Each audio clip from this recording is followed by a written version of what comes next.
Hi, everyone, and welcome to Talks at Google. I'm Mike Colanesi. Today, I'm excited to welcome Micah Rajunov to talk about their new book, Non-Binary: Memoirs of Gender and Identity.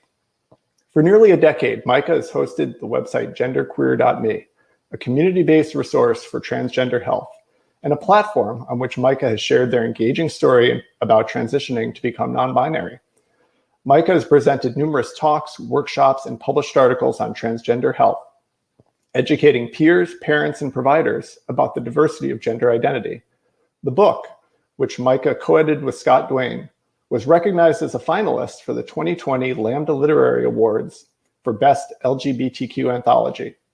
Micah is currently pursuing a PhD at Boston University, studying how digital technology impacts professions. Micah, welcome.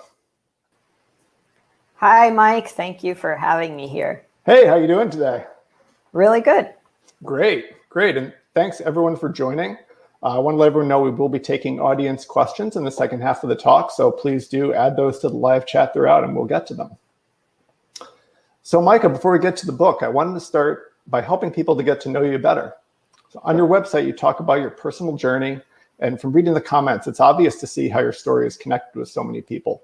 So I was hoping you could start by talking a little bit about yourself and how you became involved in transgender advocacy. Yeah, that's a great question. It actually started 10 years ago. It's a long time. And I didn't really know what transgender was or meant. And when I learned about it, the kind of explanation that I got was, you want to go from one gender to another. And so I was like, oh, I'm not transgender. End of story. Obviously not the end. And then I something kept, drawing me into this world, and I kept exploring. I went to a conference, I met some people, and eventually I found out, you can be trans and not have to be like a binary gender, man or woman, male or female. And I was like, oh, that's me. And so I didn't know what that meant really, but I knew that I wanted to have surgery, top surgery. I always say I transitioned backwards because I started with surgery and then did everything else. But that was just very clear in my mind. And so when I was doing research online, I didn't really see myself represented. So there's there were listservs and forums and blogs, and I would just read about all these people and how they did it and why they did it and their journey. And I was like, that's great. It's kind of close, but not really me. Can you get surgery if you don't identify as a man? Like, that was a big question. And I didn't really know the answer, but I was going to do it. So when that started, I decided to start a blog just to document my surgery process. And I was like, well, if anyone else, will find this and it'll help them, that'll be great. And that kind of snowballed into today, 10 years later. I guess there was a lot more to process than just surgery. So I started kind of just exploring my identity through my blog, and people really responded. And I would get so many emails a week being like, I had never heard about this. I really see myself, or I'm different, but it speaks to me in a way that other trans narratives don't speak to me. And I was kind of questioning, what does it mean to be non-binary? What's my gender? What does it mean to exist in this world where your gender doesn't exist? And then I just started, again, I would go to a trans conference and not see myself represented. There would be talks and sessions and workshops, and I'm like, but where's my workshop? So I was like, if nobody's doing it, I guess I got to do it. So I started giving talks and workshops, and apparently that also resonated with people. And then I just kept kind of writing, got invited to consult, and started writing a book, and here we are. So that's the short version of it. It's 10 years. Yeah, that's great. I mean, it's really, really easy to see the connection that you've made with people on your website. And, getting to that question of gender, I wanted to turn to the book now. And in it, you write, and I'm quoting, "Gender is everywhere. It permeates everything we do, everyone we meet, every place we visit, every interaction we have. And so, you were talking about gender, and given that gender shapes our lives in so many ways, you pose the question right at the start of the book, and it runs through so many of the stories. And the question is, what is gender? What's your take on this question, and how does the book reveal the many facets of gender? I think my take on this question, and I don't know if I say this in the book, but if I usually say it in my workshops, if you come here with questions and you leave with more questions, then I did my job. Because I don't think there's a simple answer to what is gender. And I think what we understand of gender is we have our biology, and that's kind of what we're taught. There's males and females, and it's a binary, rigid system that's kind of predetermined by your genes or your physical appearance. And obviously that's not the case. Even biology is a whole spectrum. And then you have kind of your expression and how you look. And again, that's obviously we have a lot of flexibility in how we show our gender, how we feel our gender. And then there's like our identity, which is very inexplainable and kind of ineffable sense of who you are. And for some people it's very clear, and for others it's not very clear. But I think most cisgender or non-transgender people don't really ever question that of themselves. And so I think one big kind of message that I wanted to impart with my book is that everybody has a gender, so it's not just about, people who are wondering what it means to be non-binary. This is really like a universal question that most people don't get to ask themselves, and they really should, because gender is very interesting. Yeah, I mean, one of the things that really struck me from both the book and your website is that this concept of a spectrum of gender and the different facets of gender, like you said, identity and expression biology, it's really like an aha moment for people who ultimately identify as non-binary, and opening up a whole new world for them. And, what's your perspective on that from the folks you've gotten to know? I mean, I think for me, it was a big aha moment when they're like, no, you don't have to, transition from a woman to a man. You can just, be something different. And everybody has their different aha moment. But what's interesting to me is when I give workshops at conferences and people will come up to me, and sometimes it's like parents of trans kids who are cisgender, they've probably never questioned gender, and they'll come up and they'll say, wow, like I just had this aha moment about my own gender and what that means, and maybe as a kid, I was like this rough and tumble girl and that wasn't okay. And now I realize like that was just a different part of gender.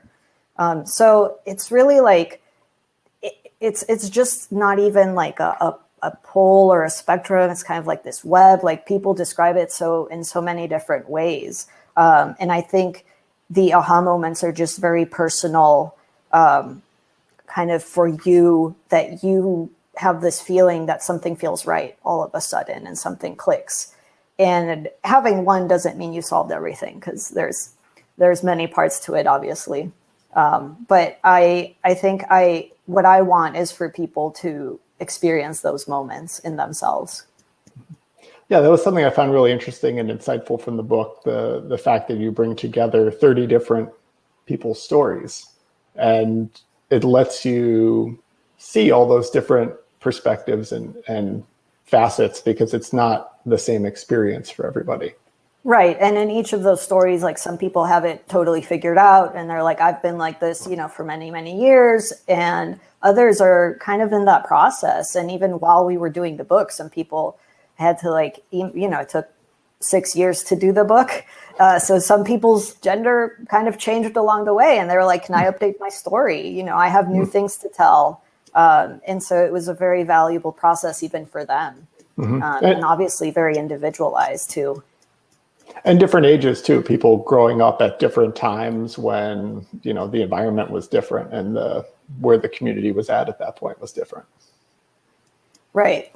and just different ways of exploring them. So some people found it through sexuality, others through like a community, others through a website, others at school, especially now. So yeah, it's just kind of infinite universe. Mm-hmm. So maybe we get into some of the stories in the book. One of the stories in the book was from Melissa, and Melissa describes their genderqueer backpack that includes all the things that Melissa picked up over the years. And I thought that was a great metaphor to think on how to think about the gender spectrum, because like you were saying earlier, regardless of how we identify, we all pick up different behaviors and styles and interests that define who we are. Yeah, I really like this piece. Is one of our kind of first submissions, and it's very simple, but also very kind of captures the metaphor of gender as a backpack, and you get to decide what you put in and what you don't. And some things you kind of realize you're carrying unnecessarily, and other things are kind of by choice. And so here in the story, Melissa tells about the various objects they pick up as a woman and objects that they've discarded or kept, and then objects that represent manhood or malehood or masculinity. And then there's a third section of objects that just are kind of these genderqueer objects that represent this queering, this like individualizing, empowering, owning their own gender. Yeah, I thought that was a great story. Another thing that came up a lot throughout the book was language. So I wanted to talk with you about that a little bit, because language seems like, it could be a major barrier for this concept of a gender spectrum. Just thinking about some languages where every noun has a gender with it, or Levi says in their story that names are loaded with connotations. Right. And I think the difference with like a backpack metaphor is you're carrying your own backpack. And we forget that gender is, you have a gender, but it's also shaped by society and it's reflected to society. And so the relationships around you shape your gender. I mean, you're born and you're assigned a gender, not by your own, willingness. And language is one of those that very powerfully shapes gender, like even how we talk about it, right? Male, female, masculine, feminine. We've tried to come up with words that capture this differentness about it. But so let me nerd out here for a second. There's some really interesting research in psychology about different languages, because some of languages are obviously gendered in terms of like the pronouns and how you speak about yourself. And so my first language is Spanish, which was a big hurdle when I was kind of figuring out pronouns, because I had to gender myself all the time. And this research says that the language that you learn shapes how you see and associate different objects. So like in Spanish, key is feminine, but in German, it's masculine. And so people associate keys with very different attributes based on the language that they grew up in. And so this is kind of this weird way of intersection of language and gender and kind of what we think of things. Now imagine what happens with people. So yeah, and language is something that the non-binary community has been kind of struggling with, but also playing with. Because language is evolving and changing, and we get to shape it as well. Yeah, that's really interesting research. Getting into how it's yourself. It's how it's affecting a person, not just an object. And I wonder if that's gotten into language and how non-binary people reflect if you're from that country, just about like the influences in the environment. Yeah, and obviously it's, there's a lot of cultural aspects about gender. There's some cultures that have specific words for people who have historically expressed a non-binary gender. And so we're trying to kind of find the word for what it means to be me. And I use non-binary for myself, but some people don't. Some people feel transgender is a good kind of label for them. Others really don't think that fits them. Even the title for the book was a big discussion point, because it was like, do we want to call it genderqueer? But is that too much like of a current term? Does it have political connotations? Non-binary, it's kind of like awkward. Like, what do we even call this thing? And even within the community, there's a lot of discussion and debate about, what word do we use to represent ourselves? Right. Right, because that's the term that you've landed on to describe yourself as non-binary, and you do mention that there's a lot of different terms people have explored to describe themselves as well. I can see that in what you just said about languages and trying to evolve language really to describe your own identity. Right, because there aren't any words really sometimes to say like, well, how do I say that I don't feel masculine and don't feel feminine? There's not, like, how can you describe your gender without saying masculine and feminine? And people are trying to find ways and are trying to communicate kind of what they feel inside. And I think a big part of being non-binary, at least for me, it has been, is this notion of you have a gender that nobody can really truly understand because our society doesn't have the constructs and the frameworks for it. So how I present myself is a close approximation. But most people are trying to get there. And sometimes, like, if someone is gender fluid and one day they feel very, very masculine, one day they feel very feminine, one day they feel both, how do they express this in the world when some of it isn't even allowed? So it's also not just kind of your own private gender, but your public gender and others seeing your own gender, and recognizing that. And so that's a big part of I think, the struggle that non-binary people go through, is not just trying to define gender for yourself, but trying to define your gender for other people. Mm-hmm. Yeah, I wanted to talk to you about that, about visibility as well. It's one of the main sections of the book. And one statistic that you mentioned in the introduction really jumped out at me. When you said that amongst published articles about the transgender community, non-binary individuals are mentioned only 1.2% of the time amongst articles about the transgender community, yet non-binary individuals comprise about a third of the trans population, and that percentage is rising. So the fact it's rising seems to indicate that increased visibility is having an impact. And maybe you could tell me more about what that progression has been like and where we're at now. Yeah, visibility is a double edge. So it's good in that, again, I didn't see myself represented because it doesn't mean there weren't non-binary people transitioning or getting surgery. It's just I couldn't find them. So they weren't visible to me. And I started a very public blog and became kind of a visible spokesperson. So in that sense, visibility is very good because it gives people a role model, examples, kind of something to grab onto. On the other hand, there's visibility when it's harmful, because in a lot of places it's not safe to express yourself in a different way. So this story, Hypervisible, in the book is about someone, and their blog is called The Bearded Genderqueer. And so it's about someone who sometimes enjoys wearing a beard and skirts, and they don't feel safe doing that. And so they feel like they need to be invisible, but that compromises who they are. So it's a give and take of like how do you express yourself in public, but at the same time, be true to yourself.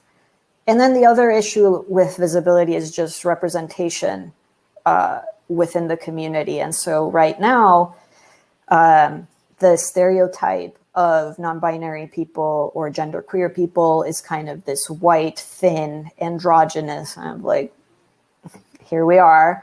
And there's not really like people of color, people of different body sizes, people with different gendered combinations and expressions. And so I think this diversity isn't really celebrated very much. And so someone can be like, oh yeah, I see myself in Micah, great. But I'm only one very small slice of who the non-binary community is.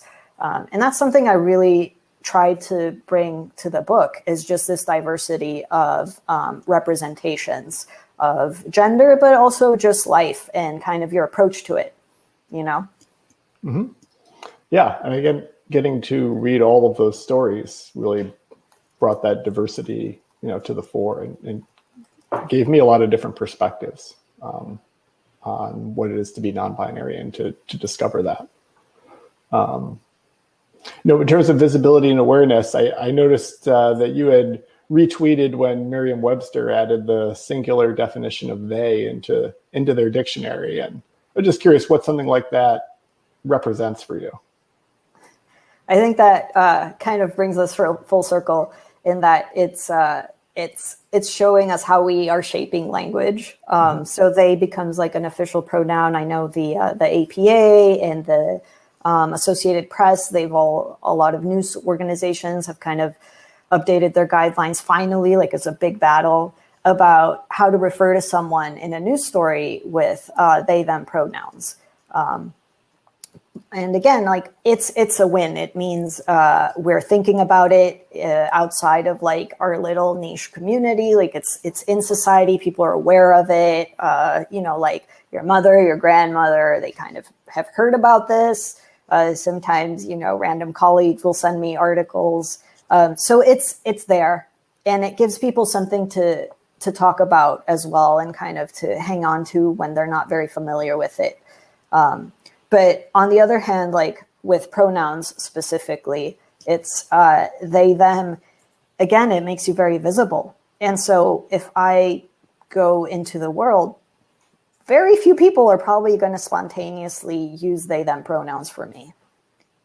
What we try to do is ask for pronouns, but then I'm the only one in the room who uses they, them pronouns. And that's kind of awkward. And that sort of outs me, right? As maybe non-binary. And maybe I don't want to be outed as that. Maybe I don't want to make it about my gender. Maybe I'm at work. And so again, it's a back and forth. And there's no right answer, and it's about kind of what feels right for you, but also educating the world so that what feels right for you is okay in society, and it's not something that people even think about. Like it just becomes kind of the everyday thing. Well, yeah, I have friends who use all these different pronouns, and that's perfectly fine, and I don't give it a second thought. Mm-hmm. So hopefully we'll get there someday. Yeah, and as you're, talking about language, really making a space for non-binary community and folks such as yourself to talk about themselves and kind of fit into the language of the culture. I want to talk with you about the community, and particularly the online community, because you mentioned in the book what a big impact that had in bringing people together in the non-binary community. So I was really looking forward to hearing about that. Yeah, I mean, I think first when I say non-binary community, there isn't one community, right? And I don't represent it. It's kind of a lot of people who identify a lot of different ways.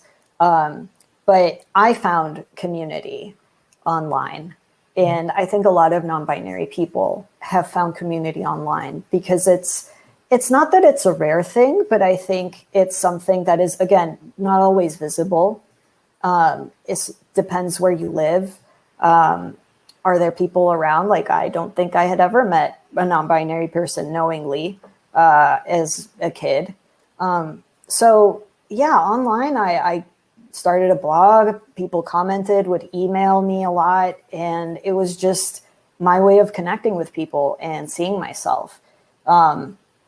The other thing, there's kind of this trope that everyone starts their journey on YouTube because, we upload our videos and kind of talk about gender, and it's also a way to document the changes that we go through physically.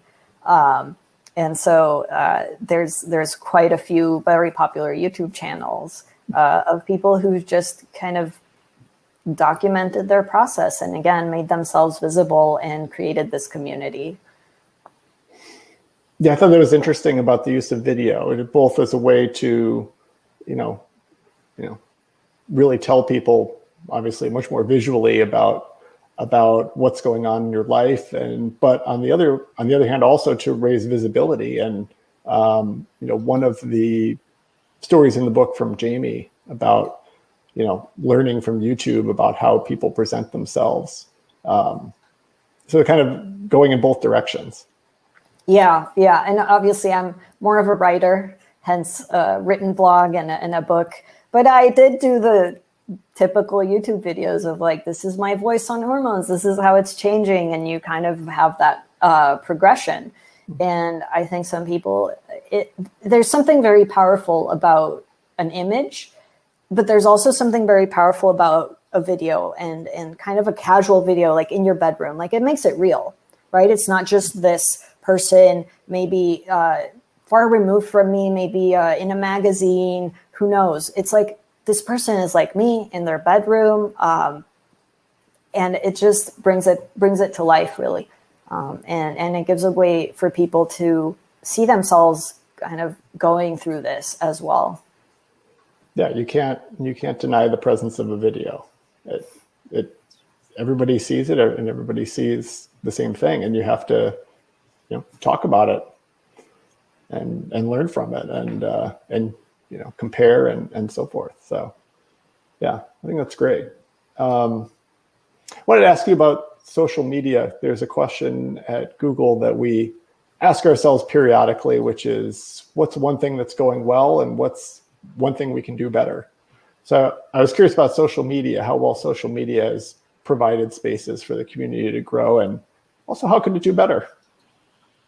Oh, this is a good question. I have a love-hate relationship with social media. I'm sure many of you do too. It allowed me to connect with a lot of people all over the world, and also have a platform for educating people on non-binary gender and having myself visible so that other people could see themselves. And I've learned a lot from social media, like things that I probably would have never known to even Google, which is part of a problem, right? You can Google everything, but what do you even search for? There's things that you don't know exist, like non-binary gender. On the other hand, there's people can be very mean on social media. I'll just put it that way. And so when the more visible you are, you can get some pretty nasty things. And I think there's a story in the book by Jeffrey Marsh, who is a Vine star and has also written a book. And they got a lot of hate online, like death threats. And it's just, I think people forget that there's a person at the other end. And maybe sometimes expressing your hate is not the kindest thing to do. Even if sometimes you mean well and like someone messed up, and there are ways of saying, hey, you messed up, you offended me, you can do better. And there are kind ways of doing that, I think. And I think we have to do better and find those ways.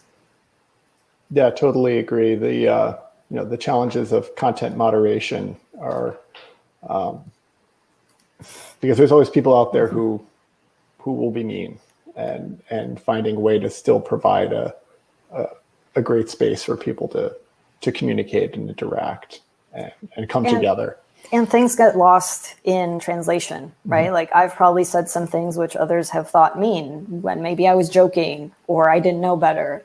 And so it's a very dangerous place to be. And at the same time, it's very fulfilling. And I have really just sometimes made friendships from social media. Like one of my best friends, he posted something about somebody doing research on trans health, and I tweeted at him, and then he was like, yeah, I'm going to be there. And then we met up in person, and then we ended up like writing this article that got published. So yeah, it's magical. Yeah, no, that just from reading your website and the articles you posted, it just really brings to light the value of comments and the comments that, people responding to your writing about your experience and about other featured voices that you have on your website.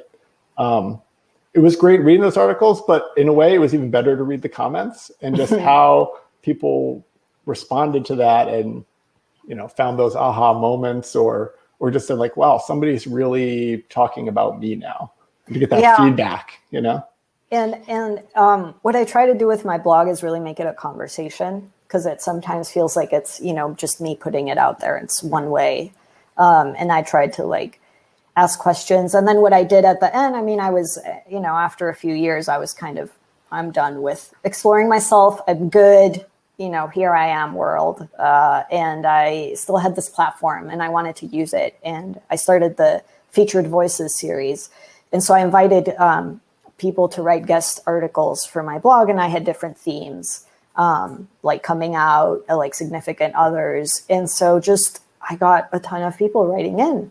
And maybe you don't have to write a whole blog. Maybe you just want to write this one slice of story and share it with the world. And it was my way of capturing kind of this diversity of experiences that people have, and just share it. And yeah, a lot of people responded. I got one comment today on a really old post about someone who transitioned in the equestrian community.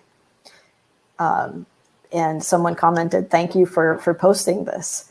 But it's also like a way you learn, and it's a way to have a real conversation and kind of respond to people. Yeah, it's awesome. It's awesome reading everything that people responded. And like you said, you never know when somebody's going to respond to something you wrote a while ago, because that's the phase of their journey that they're at right now. Yeah, so I'm really embarrassed by all my old content. Don't go read it. But once in a while, I'll get a comment like, "Oh wow, this post is really incredible," and I'm like, I'm still impressed that people connect with it, because you'd think 10 years later this would be much more visible, and kind of like I always say, my job was to put myself out of a job in trans advocacy, but yeah, it's still needed, and I think it's very appreciated that I think my favorite comments are the ones where just people say, thank you, or this really spoke to me, because I need to hear that too, right? Everybody needs to know. And that one person also speaks to other people. Mm-hmm. Mm-hmm. So I see we're getting a lot of great audience questions, and I want to get to them next. I just wanted to ask you one more question before we turn to those, which was, it's kind of more generally, what really surprised or struck you from the stories that you collected in the book? I think how diverse they were, and different, and not just in the way that people talked about their gender and their gender expression and all that, but just kind of how they talked about their life and how they tried to find metaphors. Their life experiences, very different. And even kind of the styles that they wrote it, like we got poetry, we got very lyrical kind of pieces, narratives, we got very straightforward pieces, like this is what my journey, we got some academic pieces, these are statistics. And so one thing that I learned through this is that, yes, it's about gender, but it's also kind of just about communication and being a person. And everybody's different in kind of their own little weird, unique way. And that's okay. And I think we have to learn to appreciate a lot of that. Yeah, that's great. That's great. All right, let me turn to some of the audience questions. And let's start with one from William. William says, hello, personality has numerous perspectives and gender is certainly one of them. How do you differentiate whether an expression of personality is rated to gender or not?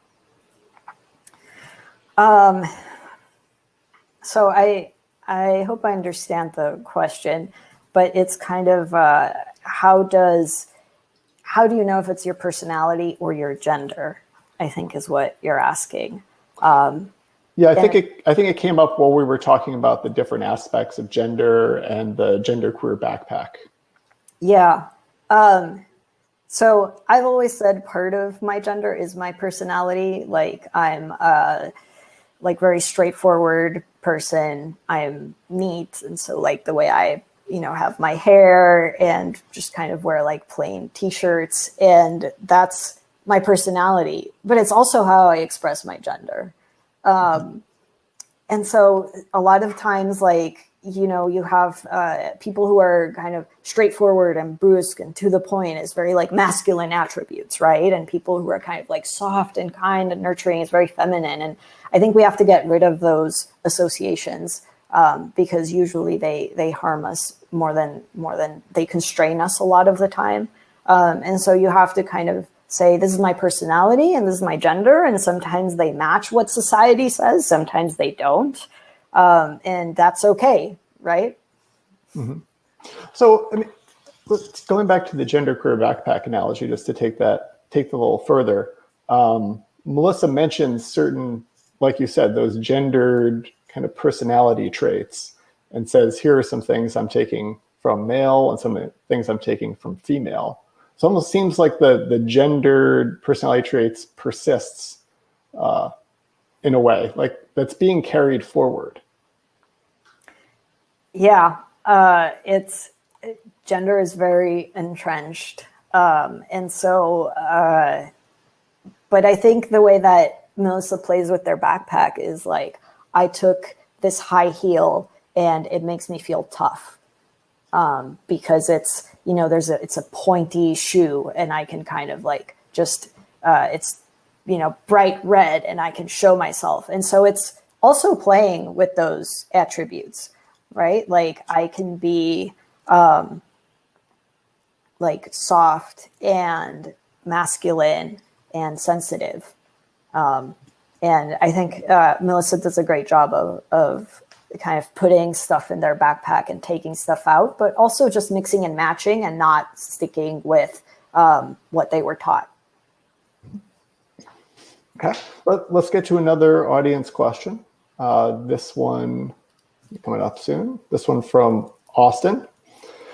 Austin asks, as non-binary genders become increasingly visible, where do you see healthcare going in terms of recognition, acceptance, and standards of care?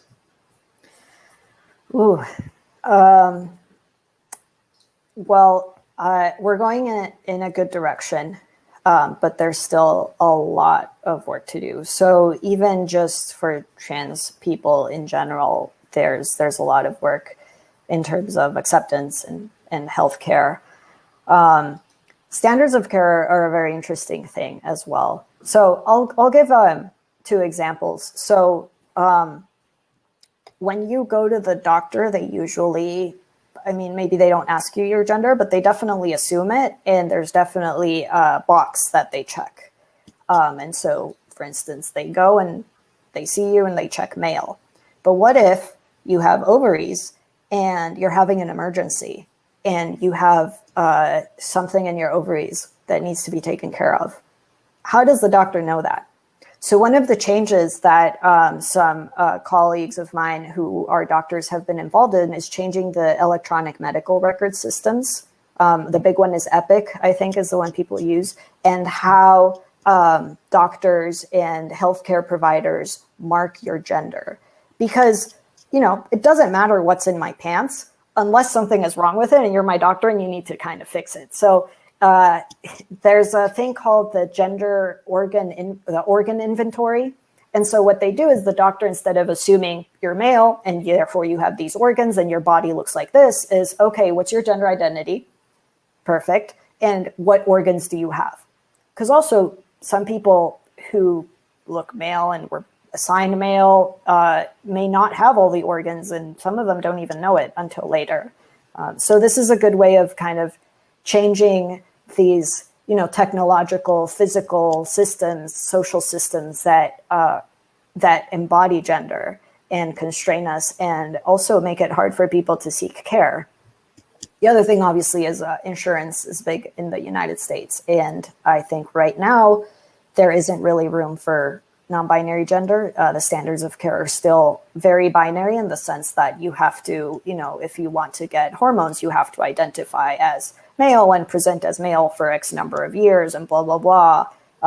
And so it's very constraining, and a lot of people it's not only like upsetting because you have to lie, but it kind of perpetuates this myth. And it doesn't, even healthcare providers are miseducated. And so a lot of what I do is educate healthcare providers about this. Mm-hmm. I don't know, there's a lot about recognition in healthcare that I think is the movement has started for sure. Mm-hmm. But there's still a lot to go. Mm-hmm. I wanted to ask a question that related to that, which is there have been ongoing efforts at Google to make available more gender neutral restrooms and locker rooms, and to enhance transgender healthcare coverage. And I wanted to ask you, what else do you think we can do to create a more inclusive environment at work when we return to work for our non-binary and transgender colleagues, whether it's at Google or any workplace? Yeah, I mean, Google has, I think, been at the forefront in terms of healthcare coverage, for sure, covering trans-related healthcare. But sometimes we forget, gender is in physical structures, like you mentioned, restrooms and locker rooms. But you can have all these inclusive policies, but at the end of the day, you're interacting with people who are your coworkers, and they may or may not be educated on this and be accepting. Hopefully they are, but let's say they are accepting, but they don't know better. So a big part of it is just educate people who come in, and then people who leave and go to other places and pass that on. And even online, like, have your pronouns. A lot of people have talked about when they're in a call and they can put their pronouns next to their name. And so how do you communicate that in person? I know the Transit Google group has done a lot, and there's also more to do. And I think, I don't have the answer. I think just being open and getting involved and educating people every opportunity you have, one thing I always say is it's not only when you're in the room, it's also when you're not. So if, Mike, you're talking about me to a colleague and you use the wrong pronouns for me, then that's an opportunity that you can to educate someone else about it and say, like, oh, I'm sorry, these are the pronouns. Or someone says, you mean this person? And you're like, no, that's not what they're called now. So being advocates for other people, because we can't do this by ourselves. Yeah, no, that's a great point. Absolutely. I think we have another audience question. So let's go to that one. This one from Plymouth. Thank you for being an inspiration. As someone who is actually older than you, I wonder how you feel about the generational aspects of non-binary gender. Yeah, this comes up a lot. There's, again, this trope that non-binary gender is a fad, that it's new. And I can tell you it's not new. Just because I didn't know about it and see myself doesn't mean there weren't people who came before me who were visible and have done a lot of work on it. And so I think one is to dispel this myth that it's about young people and that it's a fad and that it's something new, because it's not. And in the book, there's people of all ages who talk about their story. I think what's different is that most young people have a lot of room to explore their gender today, and they have the internet, so they've been more visible about it, and that's a positive. And I think we should embrace that, and that'll make it more inclusive for everyone. But I think we just have to remember that people grew up in different times with different kind of ideas about gender. And so some people may be more open to accepting the idea that it's not just male and female, that people have genders that are outside of that. And some people may embrace it right away because that's kind of how they grew up. Like, yeah, of course, this is completely ordinary. And the others just recognize that, yeah, it's not just about young people. It's happening to everyone, everywhere, all ages, and they're all trying to kind of find themselves. And I think that, again, gets lost in the representation of who's represented is mostly younger people. Mm-hmm. I know you had a bunch of comments from the community on how quarantine has impacted gender identity and expression, and I was hoping you could share that. Yeah, sure. So I asked on my social media, well, some people were like, why would quarantine impact my gender? Which is a fair question. On the other hand, a lot of people kind of have found comfort in having the space to, I think, slow down and explore themselves and this aspect of their life. And again, this applies to gender, but also everything else. They've become more comfortable exploring kind of this expression, like I can experiment and no one's necessarily seeing me all the time. So I can try on different outfits, different ways of doing my hair, different voices, and see what works. I like this one. No one here is misgendering me, and I'm not visibly trans in this in-between phase, which can be very scary for everyone. The flip side is also, again, sometimes they put their pronouns on their screen names, and this is good in that it forces people to see the pronouns. And if you normalize it in terms of, I was at this conference and they told all of the presenters to change their screen name to put their pronouns, which felt very inclusive because, again, it's about not just the singling out this non-binary person, but making it kind of everybody has different pronouns. But this person said it's harder to ignore it when people misgender you and your pronoun is like right there.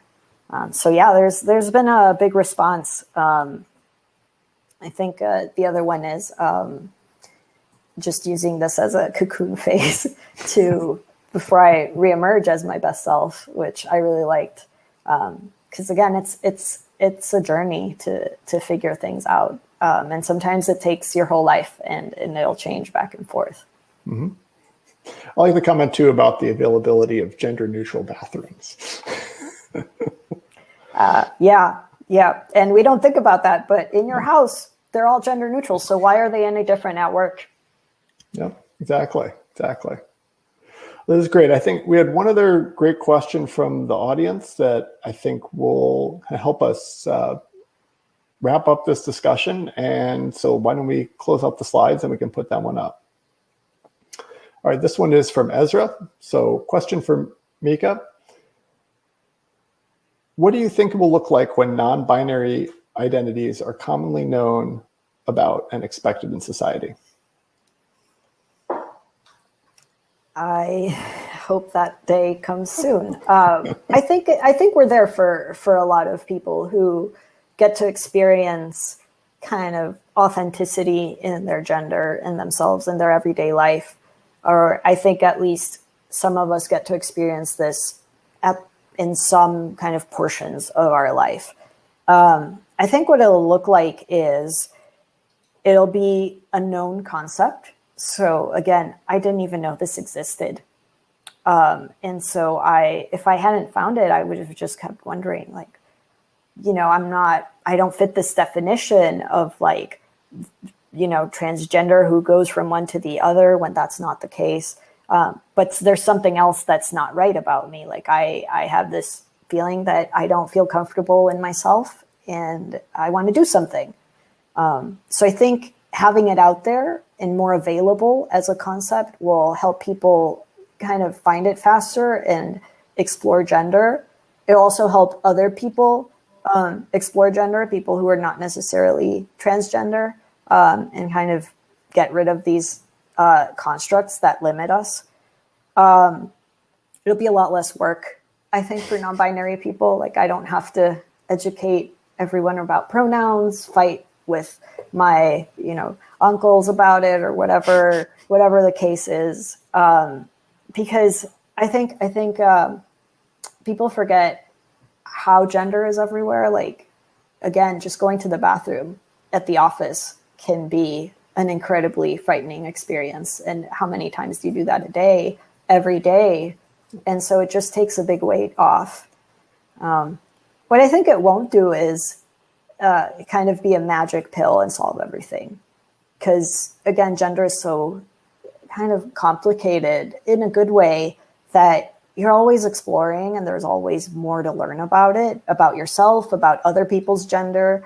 And so I think it'll just give us this room to really explore that and play with it and figure it out in a way that's safe for people, because a lot of people, again, don't always feel safe doing it, in a way that's accepted and maybe even celebrated.